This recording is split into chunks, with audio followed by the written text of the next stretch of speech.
வணக்கம் மட்டன் சுக்கா அதுவும் உருளைக்கிழங்கு போட்டு செஞ்சிருவோமா அப்படின்னா மறக்காம இந்த வீடியோ சேவ் பண்ணுங்க. மட்டன் யாருக்கு பிடிக்குமோ அந்த ஃப்ரெண்டுக்கு ஷேர் பண்ணுங்க. தேவையான அளவு எண்ணெய் சேர்த்துக்கோங்க. நான் 2.5 ஸ்பூன் அளவுக்கு சேர்த்துக்கிறேன். இது கூட பிரியாணி இலை எண்ணெயிலே மல்லி இலை போடும்போது ஸ்மெல்லு சும்மா தூக்கி கொடுக்கும். 3 மீடியம் சைஸ் வெங்காயம், 2.5 ஸ்பூன் அளவுக்கு இஞ்சி பூண்டு பேஸ்ட் போட்டு நல்லா வதக்குனதுக்கு அப்புறமா காரத்துக்கு தகுந்த மாதிரி சில்லித்தூள், மல்லித்தூள், வீட்டில் அரைச்ச குழம்பு மிளகாய் தூள் எல்லாத்தையுமே சேர்த்து ஒன்னா நல்லா மிக்ஸ் பண்ணதுக்கு அப்புறமா உப்பு போட்டு உருளைக்கிழங்கும் சேர்த்துக்கோங்க. மறக்காம கரம் மசாலாவும் குத்தொலியோண்டு சேர்த்துக்கோங்க.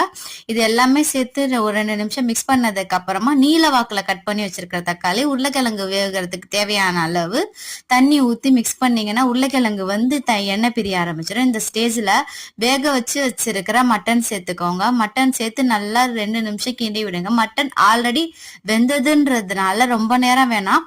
எண்ணெய் பிரிகிற அளவுக்கு ரெடி பண்ணீங்கன்னா மணக்க மட்டன் சுக்கா ரெடி. மறக்காம என் சேனலை ஃபாலோ பண்ணுங்க. Thanks for watch.